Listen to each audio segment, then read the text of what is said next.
बिस्मिल्लाह रहमान रहीम। सज्जनों ते मित्रों, सब तो पहला तो मैं एक बार फिर वाजे कर देवां कि मैं इस नफसियाती मरीज बेवकूफ इंसान ते तारीख में मसक करके बयान करने वाली टूंब नूं कोई गाल नहीं करनी। क्यों जो गाला बंदा उदों कढ़दा है जदों उहदे कोल दलीलां ना होवन, जद उहने झूठ का सहारा लैके अपनी गल का वजन वधाना होवे, जदों कोई गल बाकी नहीं बचती तो फिर ही गालों का सहारा लिया जाता है जिमें एक झूठा इंसान लै रहा है। मेरे जिहा बंदा अपने लफ्ज़ां नूं कदी भी ज़ाया नहीं करता। हुण जे कोई कुत्ते नूं कुत्ता आखे, बेगैरत नूं बेगैरत ते हरामजादे नूं हरामजादा आखे तो फिर उहदे लई कोई गाल तो ना होई। इसे लई मैं इस नफसियाती मरीज जिहड़ा बांदर हार पूछल चुक चुक के इंज गल्लां करदा है जिवें इहदे पिछले पासे वाकई किसी ने मर्चां की चूंडी दे छड्डी होवे। चूंडी जाने, मर्चा जानन, मर्चां दा साड़ जाने ते बांदर जाने। असीं ते अपना काम जारी रखांगे। ये तड़फदे ने ते तड़फदे रहन।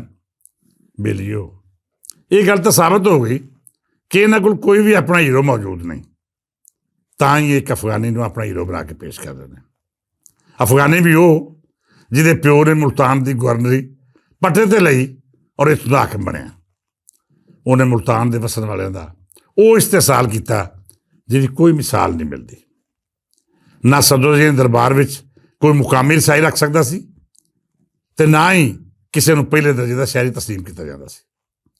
सदोजी दरबार की बोली भी मुकामी नहीं सी, या फिर नफसियाती मरीज साबित कर दे कि इसके हीरो की बोली किहड़ी सी कि वह मुल्तानी पंजाबी बोलता सी, उहदे घर वाले पंजाबी दे मुल्तानी लहजे च गल करते सी, कि उन्होंने लिबास रहन सहन ते अमल विच इस धरती दी रीतां रिवाजां दा अक्स विखा ही दिंदा सी। जे नहीं तो फिर धरती का पुत्र किवें हो सकता है?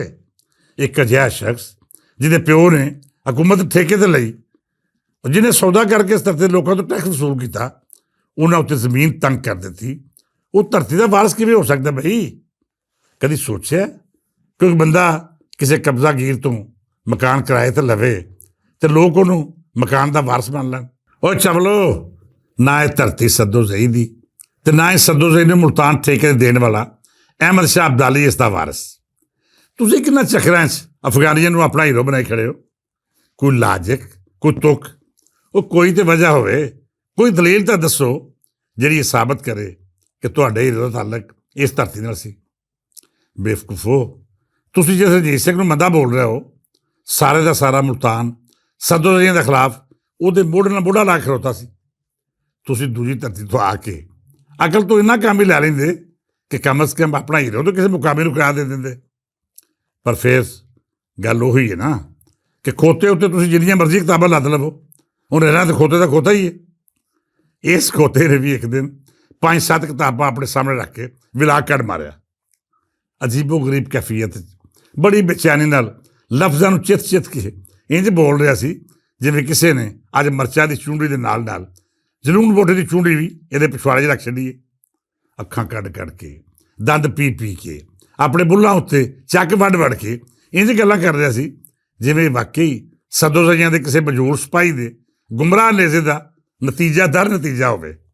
बेलियो, असीं ते बजुर्गों के मनण वाले हाँ।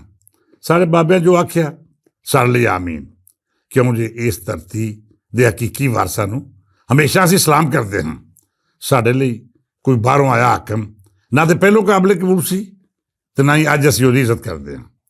जिन्हें इत्थे कब्जे किए, जिहड़ा इस धरती के लुट मार लिए आया, जिन्हें इत्थों के लोगों का इस्तेसाल किया, साढ़े लिए वो हमेशा हमेशा जालमां के खाते लिखा जाएगा। अहमद शाह अब्दाली ना तो साडा हीरो सी ते ना ही असीं उहनूं कोई चंगा बंदा समझते हैं। पंजाब की फोक शायरी विच अब्दाली बारे एक तारीखी गल आखी गई है कि खादा पीता लाहे दा, बाकी अहमद शाह दा। इत्थों तुसीं अंदाज़ा कर लो कि वो जमाना किस कदर जालमाना ते इस्तेसाल नाल भरपूर सी। अहमद शाह अब्दाली ने जदों पंजाब उत्ते कब्जा किया तो इत्थों के लोगों को सिर्फ वो महफूज रहा जो उन्होंने इस्तेमाल ही सी। बाकी जो बचदा फसल हुंदी, अनाज या फिर जमाशुदा पूंजी, माड़ा तगड़ा कुछ ना कुछ वेख्या जाता, काबज फौज सब कुछ खो खा के अफगानियत लटा देंदी सी। इन्हां अफगानियां के खिलाफ ਪੰਜਾਬੀਆਂ ਨੇ ਇਕਮੁੱਠ ਹੋ ਕੇ ਜੰਗ ਲੜੀ। ਕੋਈ ਸਿੱਖ ਹਿੰਦੂ ਜਾਂ ਮੁਸਲਮਾਨ ਦਾ ਝਗੜਾ ਨਹੀਂ ਸੀ, ਗੱਲ ਸਿਰਫ ਧਰਤੀ ਦੀ ਸੀ। ਸਾਂਝੀਆਂ ਇੱਜ਼ਤਾਂ ਤੇ ਸਾਂਝੀਆਂ ਪੱਗਾਂ ਦੀ ਸੀ। ਪੰਜਾਬੀ ਖਲੋਤੇ ਤੇ ਉਹਨਾਂ ਹਰ ਉਸ ਅਫਗਾਨੀ ਟਾਊਟ ਤੇ ਹਾਕਮ ਨੂੰ ਨੱਥ ਪਾਈ ਜਿਹੜੇ ਇੱਥੇ ਜ਼ੁਲਮ ਸਿਜ਼ਮ ਦਾ ਬਾਜ਼ਾਰ ਗਰਮ ਕਰਨ ਵਿੱਚ ਕਿਸੇ ਨਾ ਕਿਸੇ ਤਰ੍ਹਾਂ ਵੀ ਸ਼ਾਮਲ ਸੀ। ਮੈਂ ਪਹਿਲਾਂ ਅਰਜ਼ ਕਰ ਚੁੱਕਿਆ ਹਾਂ ਕਿ ਨਵਾਬ ਸ਼ਾਹ ਹੋਵੇ ਜਾਂ ਉਹਦਾ ਪੁੱਤਰ ਮੁਜ਼ੱਫਰ, ਇਹ ਸਾਰੇ ਅਹਿਮਦ ਸ਼ਾਹ ਅਬਦਾਲੀ ਤੇ ਉਸ ਮਗਰੋਂ ਮੌਜੂਦਾ ਅਫਗਾਨ ਹਾਕਮਾਂ ਦੇ ਏਜੰਟ ਤੇ ਠੇਕੇਦਾਰ ਸਨ।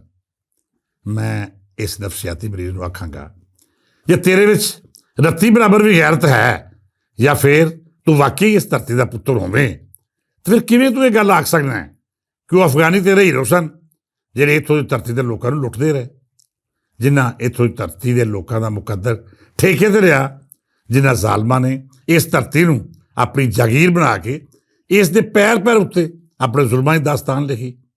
ਤੂੰ ਤਾਂ ਕਿਵੇਂ ਆਖ ਸਕਦਾ ਹੈ ਕਿ ਧਰਤੀ ਦਾ ਹੀਰੋ ਇੱਕ ਅਜਿਹਾ ਜ਼ਾਲਮ ਹੋ ਸਕਦਾ ਹੈ ਜਿਹਨੇ ਆਪਣੇ ਤੋਂ ਵੱਡੇ ਜ਼ਾਲਮ ਕੋਲੋਂ ਇਸ ਧਰਤੀ ਨੂੰ ਠੇਕੇ ਤੇ ਲਿਆ? ਨਾ ਬੀਬਾ ਨਾ, ਤੁਹਾਡੀ ਗੈਰਤ ਜਾਂ ਤੁਹਾਡੀ ਝੂਠੀ ਤਾਰੀਖ ਜ਼ਰੂਰ ਅਜਿਹਾ ਜ਼ਾਲਮ ਨੂੰ ਹੀਰੋ ਮੰਨ ਸਕਦੀ ਹੈ, ਪਰ ਕੋਈ ਗੈਰਤਮੰਦ ਕਦੀ ਵੀ ਉਸ ਸ਼ਖਸ ਨੂੰ ਆਪਣਾ ਹੀਰੋ ਨਹੀਂ ਆਖੇਗਾ ਜਿਹਦੇ ਵੱਡ ਵਡੇਰਿਆਂ ਉੱਤੇ ਜ਼ੁਲਮ ਹੋਇਆ ਹੋਵੇ। ਮੈਂ ਇਸ ਨਫਸੀਆਤੀ ਮਰੀਜ਼ ਨੂੰ ਇੱਕ ਵਾਰੀ ਫੇਰ ਆਖਾਂਗਾ ਕਿ ਜਿਹੜੀ ਬਾਰ-ਬਾਰ ਤੂੰ ਇਹ ਬਕਵਾਸ ਕਰਦਾ ਹੈ ਕਿ ਤਾਰੀਖ ਪੜ੍ਹ, ਕਦੀ ਆਪ ਵੀ ਤਾਰੀਖ ਪੜ੍ਹੀ ਹੋ? ਤੂੰ ਇਸ ਧਰਤੀ ਦੇ ਬਾਰੇ ਜਾਣਨਾ ਇੱਥੇ ਕੌਣ ਕਿਵੇਂ ਆਇਆ? ਬਿਲਕੁਲ ਵੀ ਨਹੀਂ। ਜਾਲਸਾਜ਼ੀ ਨਾਲ ਤਾਰੀਖ ਨੂੰ ਬਦਲ ਕੇ ਝੂਠੀਆਂ ਗੱਲਾਂ ਜੋੜ ਕੇ ਇੱਕ ਅਜਿਹੀ ਦਸਤਾਵੇਜ਼ ਛਾਪੀ ਜਾ ਸਕਦੀ ਹੈ ਜਿਸ ਦਾ ਹਕੀਕਤ ਨਾਲ ਕੋਈ ਤਾਲੁਕ ਨਾ ਹੋਵੇ, ਪਰ ਉਹ ਸੱਚਾਈ ਤਬਦੀਲ ਨਹੀਂ ਹੋ ਸਕਦੀ ਜਿਹੜੀ ਇਸ ਧਰਤੀ ਉੱਤੇ ਬੀਤੀ। ਚੱਲ ਫਿਰ ਇੱਕ ਹੋਰ ਨਤਾਰਾ ਕਰ ਲੈਂਦੇ ਹਾਂ। ਮੇਰਾ ਦਾਦਾ ਪੜਦਾਦਾ ਤੇ ਉਸ ਦਾ ਵੀ ਪਿਓ ਵਜ਼ੀਰਾਬਾਦ ਦੀ ਧਰਤੀ ਉੱਤੇ ਜ਼ਿੰਦਾ ਕਬਰਾਂ 'ਚ ਮੌਜੂਦ ਨੇ। ਅਲਹਮਦੁਲਿਲਾ ਉਹਨਾਂ ਦਾ ਨਿਸ਼ਾਨ ਵੀ ਹੈ ਤੇ ਉਹਨਾਂ ਦੀ ਹਲਾਲੀ ਔਲਾਦ ਇਹਨਾਂ ਕਬਰਾਂ ਦਾ ਖਿਆਲ ਵੀ ਕਰਦੀ ਹੈ। ਤੂੰ ਦੱਸ, ਜਦ ਨਵਾਬ ਸ਼ਾਹ ਇਸ ਧਰਤੀ ਨੂੰ ਠੇਕੇ ਤੇ ਲੈ ਰਿਹਾ ਸੀ, ਤੇਰੇ ਵੜਕੇ ਕਿੱਥੇ ਸਨ? ਜਦ ਮੁਜ਼ੱਫਰ ਖਾਂ ਆਪਣੇ ਠੇਕੇਦਾਰ ਪਿਓ ਮਗਰੋਂ ਇੱਥੇ ਕਾਬਜ਼ ਹੋਇਆ ਤੇ ਤੇਰੇ ਵੱਡੇ ਕਿੱਥੇ ਸਨ? ਉਹਦੇ ਨਾਲ ਸਨ ਜਾਂ ਧਰਤੀ ਦੇ ਲੋਕਾਂ 'ਚ ਸਨ? ਦਰਬਾਰੀ ਸਨ ਜਾਂ ਫਿਰ ਲੁਕਾਈ ਦਾ ਹਿੱਸਾ ਸਨ, ਜਾਂ ਫਿਰ ਇਸ ਧਰਤੀ ਤੇ ਉਹਦਾ ਕੋਈ ਵਜੂਦ ਹੀ ਨਹੀਂ ਸੀ?